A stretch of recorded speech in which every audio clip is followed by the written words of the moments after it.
Ya, itu pertanyaan sebenarnya sudah dijawab oleh baginda Rasul. Kalian akan didatangkan oleh iblis, kemudian iblis itu melakukan wiswas, hadis Imam Muslim. Man khalaqa hadza, man khalaqa hadza, siapa yang menciptakan ini, siapa yang menciptakan itu? Kita akan mengatakan Allah. Kemudian iblis akan melanjutkan, siapa yang menciptakan Allah? Rupanya Rasul secara tidak langsung ingin mengatakan kepada kita, itu sebuah logika yang sangat cacat. Ini bukan logika Bapak yang cacat, ini pertanyaan seperti itu di luar, itu pertanyaan yang paling cacat. Saya akan menjawab dengan logika tanpa kita menggunakan ayat, karena pertanyaan itu muncul dari logika. Siapa yang menciptakan Allah? Kalau kita berhipotesa di sini, berasumsi setiap sesuatu yang ada harus ada yang menciptakan, ini akan berujung kepada sesuatu yang tidak pernah berhenti. Kalau saya mengatakan misalnya ini logika sangat cacat dan sangat kafir, yang menciptakan Allah fulan, yang menciptakan fulan fulan, menciptakan fulan fulan fulan fulan fulan, kapan berhentinya? Logika ini tidak pernah berhenti. Maka Rasul mengatakan iqtahu, pastikan yang menciptakan dan sumber penciptaan itu Allah. Ini logika yang benar, harus berhenti pada satu titik. Kalau tidak, ini tidak akan pernah berhenti, titiknya banyak. Paham Pak maksudnya? Kalau kita mengatakan harus ada, setiap ada produk ada penciptanya, ini tidak akan pernah berhenti, dan itu mustahil. Artinya ujung-ujungnya siapa yang menciptakan? Mustahil. Maka harus kita berhenti pada satu titik. Maka Rasul mengatakan fakta, potong itu wiswasnya, yang menciptakan itu Allah, potong wiswasnya. Kalau kita gunakan logika kita cacat. Kenapa cacat? Karena nanti dia tasalsul la nihai. Dalam ilmu kalam itu disebutkan tasalsul la nihai, silsilah, rangkaian yang tidak pernah berhenti, dan itu cacat dalam logika. Siapa menciptakan ini? Siapa menciptakan ini? Siapa menciptakan ini? Siapa menciptakan siapa? Yang ini siapa? Yang ini siapa? Itu kapan berhentinya? Di ujung mana harus berhenti? Logika tasalsul la nihai itu semua para ahli ilmu logika atau ilmu mantik mengatakan itu cacat. Maka kita lihat hadis baginda Rasul itu menarik sekali, fakta. Itu wiswas Pak.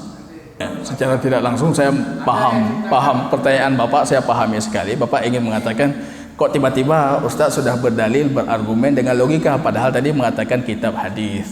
Kitab hadis tidak pernah bertentangan dengan akal logika yang sehat. Yang bertentangan kalau tidak sehat, itu yang cuma bertentangan kita. Kalau akal logika sehat, tidak ada kitab hadis yang bertentangan. Tapi masalahnya sekarang muncul logika dan akal yang tidak sehat ditentangkan dengan kitab hadis. Datang orang-orang mengedepankan akal dan logika yang tidak sehat tersebut. Ini yang kita tentang. Afala yatadabbaruna al-Quran? Kenapa kalian tidak mentadabburi Al-Quran? Bagaimana tadabbur tanpa akal? Bagaimana tadabbur tanpa pikiran? Afala ta'qilun? Kenapa kalian tidak berfikir? Bagaimana kita berfikir tanpa pikiran, tanpa akal? Artinya akal dengan nakal itu Al-Quran dan hadis itu berjalan berbarengan. Masalahnya di luar ada logika yang cacat, ada pemikiran akal yang cacat, kemudian dibenturkan dengan kitab hadis. Orang-orang mengedepankan akal logika yang cacat. Ini yang kita maksud, bukan sumber. Bukan sumber. Kita tadi berbicara Pak tentang sumber. Jadi bukan sumber akidah itu logika, bukan. Berbeda dengan pemahaman dalam sektor Mu'tazilah. Ini kita lihat menariknya orang Mu'tazilah mengambil Quran, mengambil hadis, kemudian memahami dengan logika mereka tanpa naungan dari Quran dan hadis. Ketika terbentur logika dengan nas dan zahir ayat dan hadis, mereka akan mengedepankan logika. Ini untuk Mu'tazilah. Dan sekarang yang seperti ini banyak. Di kampus-kampus kita banyak. Logika, akal, retorika bertentangan dengan nakal Quran dan hadis, mereka mengedepankan yang ini. Itu yang kita tentangkan. Kalau akalnya sehat, itu tidak mungkin bertentangan. Maka Ibnu Taimiyah itu ada satu buku, kitab fenomenal sekali, 7 jilid, tebal sekali, namanya Dar'ut Ta'arud Bainal Aql wan Naql. Membantah kontradiktif antara akal dan naql wahyu. Itu semua beliau bantah itu. Ia mengatakan kalau kita pahami ayat ini maka berarti seperti ini, itu dibantah oleh beliau. Tidak ada ta'arud, kontradiktif itu tidak ada.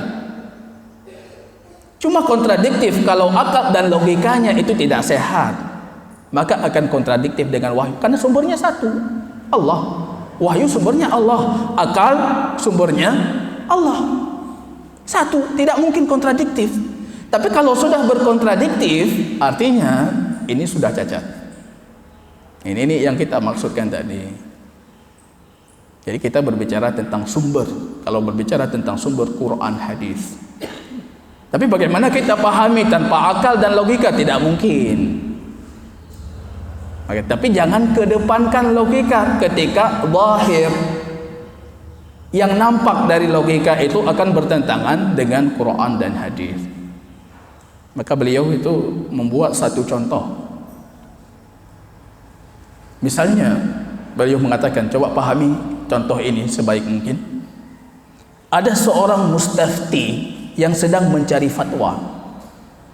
Misalnya saya sedang mencari fatwa, saya tidak tahu hukum salat sebelum subuh, apa hukumnya. Saya mencari fatwa. Tiba-tiba saya datang ke si B, apa hukum salat sebelum subuh?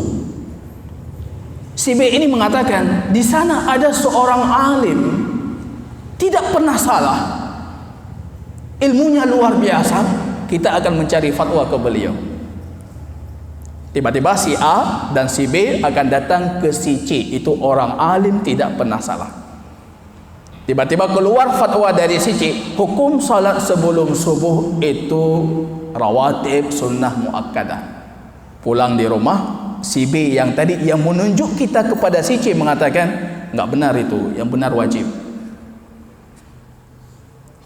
Kita akan kedepankan si B karena dia yang menunjuk si C, atau kita akan kedepankan si C karena si C direkomendasi oleh si B.